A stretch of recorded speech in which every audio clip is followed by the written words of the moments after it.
العالمين والصلاة والسلام على أشرف الأنبياء والمرسلين سيدنا ونبينا وحبيبنا وشفيعنا مولانا محمد وعلى آله وصحبه أجمعين.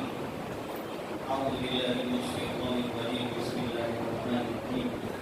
ووصينا الإنسان بوالديه حملته أمه وهنا على وهن وفصاله في عامين أن اشكر لي ولوالديك إلي المصير. صدق الله العظيم.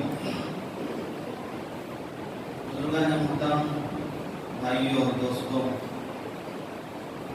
آج کے خطبے کا موضوع ہے والدہ، ماں. ایک ایسا پیارا لفظ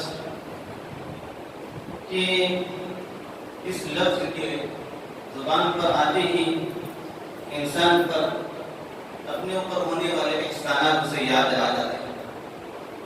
اس وقت کے احسانات جب وہ دنیا میں نہیں آیا تھا، اس وقت کے احسانات جب وہ دنیا میں آیا بول نہیں سکتا تھا، اس وقت کے احسانات جب وہ چل پھر نہیں سکتا تھا، اس وقت کے احسانات جب وہ کھا پی نہیں سکتا تھا، اس وقت کے احسانات جب وہ بچپن کی زندگی گزار رہا تھا، اس وقت کے احسانات جب وہ ادھیڑ عمر کو پہنچا، بڑی عمر کو پہنچ گیا. ہر وقت ہر لمحہ اس پر جو گزرا ہے وہ اپنی والدہ اپنی ماں کے احسان کے تلے دبا. ماں ایک ایسی مشفق ہستی ہے کہ روئے زمین کے اندر انسانوں میں انبیاء علیہ السلام کے بعد، نبی اکرم صلی اللہ علیہ وسلم کے احسانات کے بعد انسان کی ذات پر اگر کسی کا سب سے بڑا احسان ہو سکتا ہے تو اس کی اپنی ماں. ماں کے سلسلے میں قرآن اور احادیث کے اندر بڑی تفصیلات ان کے حقوق کے تعلق سے بیان کی گئی. پوری مفصل بات ان کے حقوق کے تعلق سے بیان کی گئی. وَوَصَّيْنَا الْإِنسَانَ بِوَالِدَيْهِ، ہمیں انسان کو اس بات کا حکم دیا، اس بات کی وصیت کی ہے.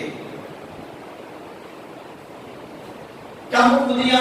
قرآن آگے کہہ رہا ہے وَوَصَّيْنَا الْإِنسَانَ بِوَالِدَيْهِ حَمَلَتْهُ أُمُّهُ وَهْنًا عَلَى وَهْنٍ،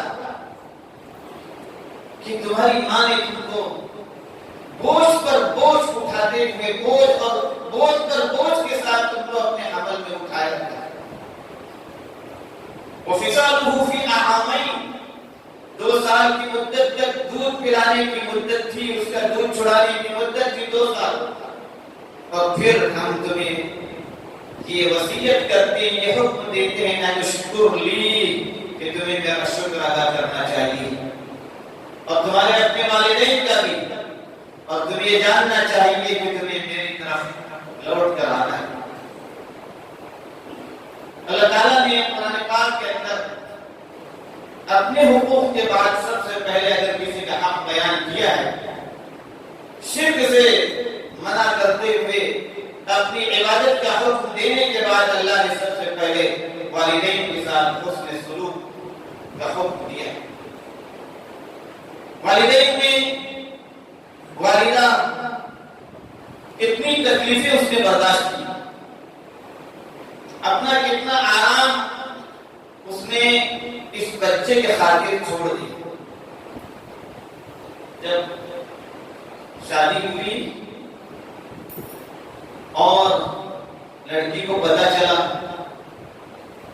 کہ وہ امید سے ہے، اس کی خوشی کا کیا کہنا، وہ ماں بننے والی ہے، اس کے پیٹ میں ایک بچہ جنم لینے والا ہے، اس کی خوشی کا کیا کہنا. ہر طرح کی تکلیف برداشت کرنے کے لیے تیار، ہر راحت کو ترک کرنے کے لیے تیار، ہر مصیبت کو برداشت کرنے کے لیے تیار، اپنے اس پیٹ میں پلنے والے بچے کے خاطر. نیند کو بھی قربان کر دیا، راحت کو بھی چھوڑ دیا، بھوک کو بھی برداشت کر لیا، اپنی بیماری کو بھی بھول گئی اس پیٹ میں پلنے والے بچے کے خاطر. ہر طرح کی تکلیف برداشت کرنے لگی. جب دنیا میں بچے کے آنے کا وقت آیا اس پر مصیبت کے پہاڑ ٹوٹنے لگے، خصوصاً وہ رات، وہ گھڑی جس وقت تم دنیا میں آنے والے تھے۔ تمہاری ماں نے اس وقت کیا کچھ تکلیفیں برداشت کی، وہ سوچ رہی تھی کہ مجھے موت آ جاتی، یہ تکلیف مجھے نہ ملتی، لیکن جیسے ہی بچہ دنیا میں آیا اس کے رونے کی آواز اس کے کانوں میں آئی، وہ اپنی تمام تکلیفات کو بھول گئی۔ جب بچے پر اس کی نظر پڑی اس کی خوشی کا کیا ٹھکانا۔ یہ ہے ماں جو ہر طرح کی تکلیف برداشت کر لیتی ہے اپنے اس بچے کے خاطر۔ جو بچہ دنیا میں آتا ہے اور اس بچے کے دنیا میں آنے کے بعد اس کے چلنے پھرنے بولنے تک اس کے لیے اپنی کوئی خواہش نہیں ہوتی، اس کے لیے اپنا کوئی آرام نہیں ہوتا، اس کے لیے اپنی بھوک نہیں ہوتی، اپنی پیاس نہیں ہوتی، سب کچھ اس بچے کے لیے برداشت کرتی ہے۔ وہ دنیا میں آنے والے اس لاڈلے کے خاطر سب کچھ قربان کر دیتی ہے۔ وہ بچہ جب چلنے پھرنے لگتا ہے، بولنے لگتا ہے، بڑا ہو جاتا ہے، کوئی لمحہ ایسا نہیں گزرتا، کوئی وقت ایسا نہیں گزرتا کہ ماں اس کو پیار دیے بغیر نہیں رہتی۔ وہ ہر طرح کی مصیبت برداشت کر لے گی، تکلیفیں جھیل لے گی اپنے اس بچے کے لیے، اس بچے کو اس نے جنا تھا۔ 9 ماہ تک اپنے پیٹ میں رکھ کر اس کو پالا تھا، اس کو پھر جنا، وہنن علی وہن، قرآن پاک کہتا ہے کہ بوجھ پر بوجھ، تکلیفوں پر تکلیفیں برداشت کی تھی وہ ماں ہے۔ پھر وہ ماں اپنے بچے کی خاطر دنیا میں آنے کے بعد اپنی راحت کو چھوڑ دیتی ہے، رات رات پر جگ جاتی ہے، بچہ بیمار ہو جاتا ہے، اپنے پیروں پہ ڈال کر اس کو سہلاتی رہتی ہے، کبھی اپنی چھاتی سے لگاتی ہے، کبھی اپنی گود میں رہتی ہے، کبھی اس کو کھلاتی ہے، کبھی پلاتی ہے، کبھی ہنساتی ہے، سب کچھ برداشت کرتی ہے، اپنا سب کچھ ترک کر دیتی ہے۔ وہ ماں اس امید میں ہوتی ہے کہ میرا بچہ بڑھ جائے، بڑا ہو جائے اور دنیا کے اندر کچھ کام کا ہو جائے، کچھ نام کما لے، اپنے رب کو راضی کر لے۔ اگر وہ مسلمان ہے تو وہ سوچتی ہے کہ میرا بچہ ایسا بن جائے کہ وہ اپنے رب کو راضی کرنے والا ہو۔ بزرگوں اور بھائیوں، رب کو راضی کرنے کا نسخہ نبی صلی اللہ علیہ وآلہ وسلم نے فرمایا کہ اپنے والدین کو راضی کر لو، تمہارا رب تم سے راضی ہو جائے گا۔ اپنے والدین کو خوش کر لو، تمہارا پروردگار تم سے خوش ہو جائے گا۔ ایک صحابی آ کر پوچھتے ہیں کہ من ابر الناس یا رسول اللہ، سب سے زیادہ اچھے سلوک کے مستحق کون ہے دنیا کے اندر؟ فرمایا ماں، تیری ماں، تیری ماں، 3 دفعہ فرمایا اللہ کے نبی صلی اللہ علیہ وسلم۔ پھر پوچھا کہ کون ہے اس کے بعد؟ فرمایا تیرا باپ۔ یہ والدین ہیں جن کے حقوق کے تعلق سے قرآن تو گویا ہی ہے اور قرآن کے سابقہ انبیاء کے تعلق سے بھی تذکرہ کیا ہے، انبیاء علیہ السلام کے تعلق سے بھی بیان کیا کہ وہ اپنے والدین کے تعلق سے کس قدر بلند الفاظ استعمال کیا کرتے ہیں۔ ماں اس بات کی مستحق ہے کہ اس کے ساتھ اچھے سے اچھا سلوک کیا جائے، اس کو راضی رکھا جائے، اس کو خوش رکھا جائے، اس کو آرام پہنچایا جائے، اس کے سامنے بلند آواز میں بات نہ کی جائے، اس سے آگے نہ چلا جائے۔ ماں اور باپ اس بات کے مستحق، اس سے آگے نہ چلا جائے، اس سے پہلے نہ بیٹھا جائے، اس کو راحت پہنچانے کی کوشش کی جائے، وہ تکلیفیں نہ بھولی جائیں جو ہماری خاطر ہمارے بچپنے کے اندر ہمارے پیدا ہونے سے پہلے انہوں نے برداشت کی تھی، ان تکلیفوں کو نہ بھولیں۔ حضرت ابو ہریرہ رضی اللہ عنہ کو ایک دفعہ اپنی مالک بخارا، ابو ہریرہ بغیر سوچے سمجھے کچھ سوچے نہیں تھے، آواز بلند آ گئی، لبیک ماں میں حاضر ہوں۔ مالک پکارا، ابو ہریرہ رضی اللہ عنہ کی آواز بڑی ہو گئی، فوراً تنبہ ہو گیا کہ بغیر سوچے مجھ سے یہ آواز بڑی ہوئی ہے، اور جواب دیا، کچھ کہا نہیں تھا، ماں کی نافرمانی نہیں کی۔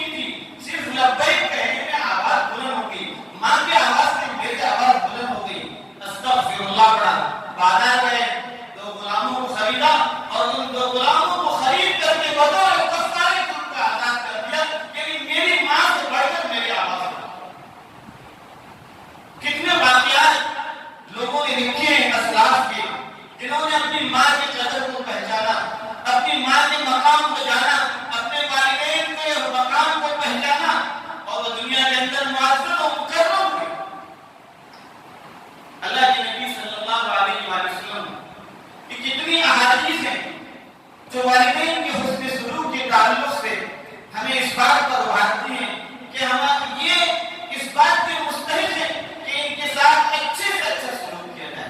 زندہ ہو تب بھی ان کے ساتھ اچھا سلوک ہو, انتقال ہو جائے تب بھی ان کے ساتھ اچھا سلوک ہو. ایک صحابی آ کر اللہ کے نبی صلی اللہ علیہ وسلم سے پوچھتے ہیں کیا والدین کے انتقال کے بعد بھی ان کے ساتھ اچھا سلوک ہو سکتا ہے؟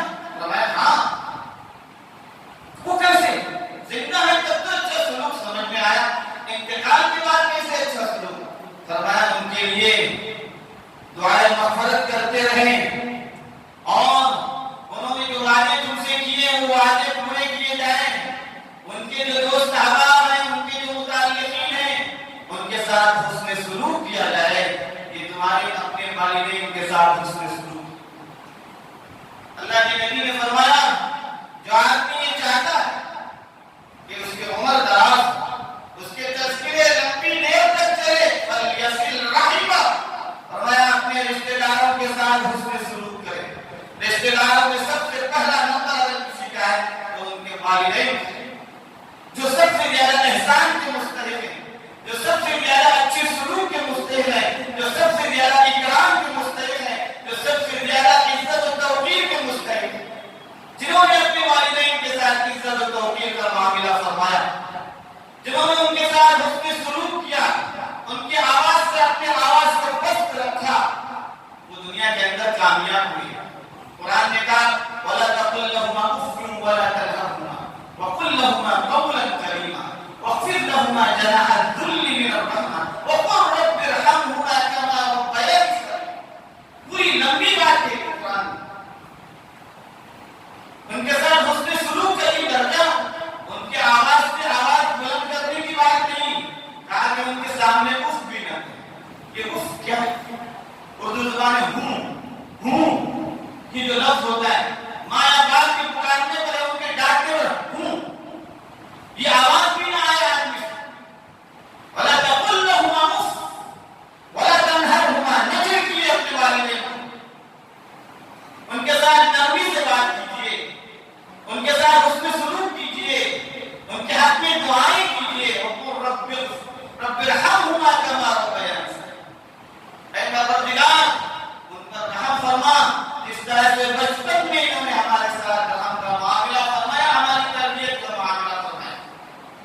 والدین کی زندگی کی کو آدمی اپنے لیے نعمت سمجھے. یہ ایسی نعمت ہے کہ دنیا کے اندر تمام نعمتیں انسان حاصل کر سکتا ہے, لیکن ان نعمتوں کے کھونے کے بعد یہ نعمتیں پھر نہیں مل سکتی. گھر میں آنے کے بعد ماں کی آواز سن کر جو راحت ہوتی ہے, جو سکون ہوتا ہے, جو لطف ملتا ہے, جو پیار ہوتا ہے, جس سے تمام تکلیفیں دور ہوتی ہیں, ان سے پوچھئے ان کی ماں دنیا سے چلی گئی ہے. ان سے پوچھئے جنہوں نے اپنی ماں کی شفقتیں نہیں دیکھی. ان سے پوچھئے جنہوں نے اپنی ماں کے ساتھ اچھا سلوک نہیں کیا. وہ ان سے پوچھئے کہ ماں کی شفقت کیا ہوتی ہے, ماں کیسی ہستی ہوتی ہے, باپ کے کون سی ہستی ہوتی ہے, کس قدر ان کے احسانات ہیں, کس قدر ان کا اکرام کیا جانے کی ضرورت ہے. ایک تابعی حمام رضی اللہ عنہ رحمہ اللہ کہتے ہیں کہ میں رات بھر اپنی ماں کے پیر دباتا تھا. ماں بیمار تھی, اپنی ماں کے پیر دبا رہا تھا. میرا بھائی کھڑے ہو کر نفلیں پڑھتا رہا رات بھر. میرا بھائی رات بھر کھڑے ہو کر نفلیں پڑھتا رہا, میں اپنی ماں کے پیر دباتا رہا. قسم کھا کر کہتے ہیں جو لطف مجھے ملا اپنی ماں کے پیر دبانے میں, وہ لطف ان کی نماز کے اندر نہیں. حقیقت بھی یہی. اللہ کے نبی صلی اللہ علیہ وسلم کے پاس ایک صحابی آئے اور فرمانے لگے میں جہاد میں جانا چاہتا ہوں.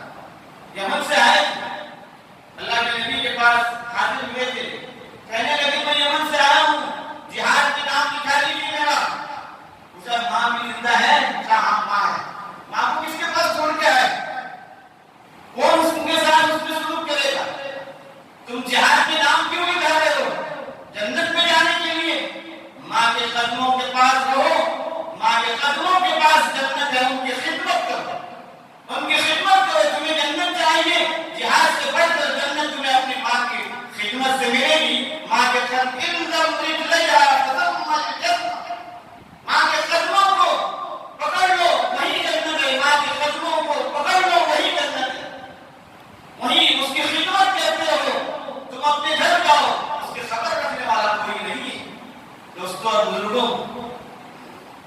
ماں بوڑھی ہو گئی، باپ بوڑھا ہو گیا، ان کی خبر کون لے گا؟ خادمہ ان کے لیے رکھی جائے گی، خادم ان کے لیے رکھی جائیں گے، اولاد کہاں چلی گئی؟ ان کی خدمت کون کرے گی؟ ان کے بول بلا صاف کرنے کے لیے خادمہ رکھی جائے، بہنیں بیٹیاں کہاں گئی ماں کی خدمت کرنے کے لیے؟ باپ بیمار ہو گیا، ان کی خدمت کرنے کے لیے خادم رکھا جائے۔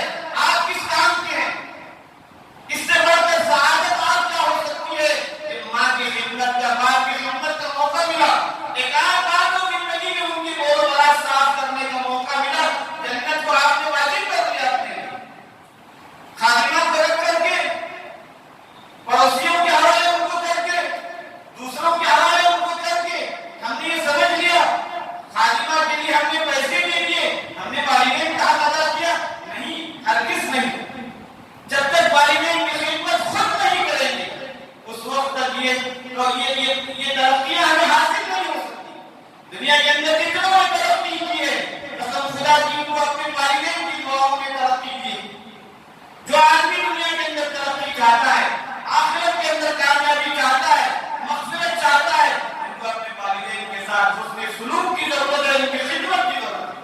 خصوصاً جب وہ بوڑھے ہو جائیں، ان کے اعضاء کمزور ہو جائیں، وہ بیمار ہو جائیں، ایسے وقت میں وہ ہماری خدمت کے اور زیادہ مستحق۔ اس وقت کو یاد کیجیے جب ابھی ہم دنیا میں نہیں آئے تھے، نطفے کی شکل میں تھے، ماں کی کتنی تکلیفیں ہمارے لیے برداشت کی تھی۔ 9 مہینے تک پیٹ میں اٹھائے رکھنا کوئی معمولی چیز ہے؟ ماں سے پوچھ کے کوئی آدمی کہ وہ تکلیف کیا ہوتی ہے، حمل کی تکلیف کیا ہوتی ہے، بچے کو جننے کی تکلیف کیا ہوتی ہے، دودھ پلانے کی تکلیف کیا ہوتی ہے، ماں سے پوچھ لیں۔ باپ سے پوچھ لیں محنت کی تکلیف کیا ہوتی ہے۔ بچوں کو کمانے کی خاطر، بچوں کو راحت پہنچانے کے لیے باپ نے اپنا سب کچھ قربان کر دیا، جو ملا کھا لیا، جو ملا پہن لیا، لیکن بچے کی ترقی کے لیے، بچے کی راحت کے لیے سب برداشت کیا۔ بزرگوں اور بھائیوں، نوجوان دوستوں، آج جس ذات کے ساتھ ہمارے بہت سے لوگ اچھا سلوک نہیں کر رہے ہیں وہ ان کے والدین۔ یہ ایسا موضوع ہے، ایک طویل موضوع ہے، جس موضوع پر 5، 10، 15، 20 منٹ میں گفتگو کر کے ختم نہیں کیا جاتا۔ یہ صرف تذکیر کے لیے کہ والدین کے ساتھ حسن سلوک اور ان کی دعاؤں کا حاصل کرنا انسان کو ترقی کے مراحل تک پہنچاتا ہے۔ اللہ کے نبی صلی اللہ علیہ وآلہ وسلم نے اپنے صحابہ کو فرمایا تھا کہ فلاں صاحب آئیں گے، ان سے دعا کروا لینا، دعا کروا لینا۔ ان کو صحابیت کا شرف حاصل نہیں ہوا اپنی ماں کی خدمت کی وجہ سے۔ صحابی بننا اتنا بڑا شرف جن کے لیے قرآن میں فرمایا گیا رضی اللہ عنہم ورضوا عنہ، اللہ بھی ان سے راضی ہوا اور وہ بھی اللہ سے راضی ہے۔ قرآن شہادت ہے۔ ایسے شرف کو اگر چھوڑا ہے، اپنی ماں کی خدمت کے لیے چھوڑا ہے، اللہ نے اس بندے کو اتنا بلند مقام عطا کیا ہے کہ وہ مستجاب الدعوات ہے۔ اب بکر عمر سے کہہ رہے ہیں کہ تمہیں ملنا تو تم اپنے حق میں دعاؤں کی درخواست کرنا۔ بزرگوں اور بھائیوں، یہ مقام ہوتا ہے ماں کا، یہ مقام ہوتا ہے اپنے والدین۔ انبیاء سابقین کے قصوں میں لکھا ہے، موسیٰ علیہ السلام نے ایک دفعہ اللہ سے پوچھا، اللہ سے گفتگو کرتے ہوئے پوچھا جنت میں میرا ساتھی کون ہوگا؟ جنت میں میرا ساتھی کون بنے گا؟ اللہ نے کہا فلاں جگہ جاؤ، اس جگہ ایک کسائی ہے جو گوشت بیچتا ہے، اس جاؤ، اس کے پاس جاؤ، وہ ہے جنت میں تمہارا ساتھی۔ موسیٰ علیہ السلام کہے دیکھا یہ کیا ہے؟ اس کے کپڑے گندے، گوشت کاٹ رہا ہے، گوشت بیچ رہا ہے، یہ جنت میں میرا ساتھی ہوگا؟ موسیٰ علیہ السلام سوچنے لگے کیا ہے، لیکن اللہ نے کہا کہ جنت میں تمہارا ایک ساتھی۔ اس کے پاس گئے، جب اس نے دکان پر کی، ساتھ میں تھوڑا سا گوشت لیا، کوٹیا بنا کر کے ساتھ میں لیا، گھر میں آیا، پکایا، پکا کر کے موسیٰ اس کے ساتھ گئے اور اس نے درخواست کی میں بھی تمہارے ساتھ آؤں گا۔ آئے، اس نے پکایا، پکا کر فارغ ہونے کے بعد ایک کمرے میں گیا، ایک گٹھی میں ایک گٹھی کی جو ہڈیوں پر اٹھا کر اس کو بٹھایا، اس کا منہ دھویا، اس کو اپنے ہاتھ سے کھلایا نوالا بنا کر کے، اور جب کھا کر فارغ ہوئی اس کا منہ دھویا اور پوچھ لیا، سلاتے وقت ماں نے کہا یا اللہ میرے بیٹے کو جنت میں موسیٰ کے ساتھ کرنا۔ یہ ہے ماں کی دعا۔ اس سے کہاں تک صحیح اللہ جانتا ہے، ماں کی دعا آدمی کو کہاں تک پہنچاتی ہے، والدین کی دعائیں انسان کو کہاں تک پہنچاتی ہے، انسان کو یہ سمجھنے کی ضرورت ہے۔ اور یہی ایک گناہ ایسا ہے جس گناہ کی سزا دنیا کے اندر آدمی کو مل کر رہی ہے۔ اس لیے اپنے بیوی بچوں میں پڑھ کر ان کے حقوق کو سنبھالنے کی فکر میں کہیں ایسا نہ ہو کہ ہمارے والدین کے ساتھ نعوذ باللہ ہم غلط سلوک کرنے لگے۔ اللہ ہم سبوں کی حفاظت فرمائے، ایمان کی سلامتی عطا فرمائے۔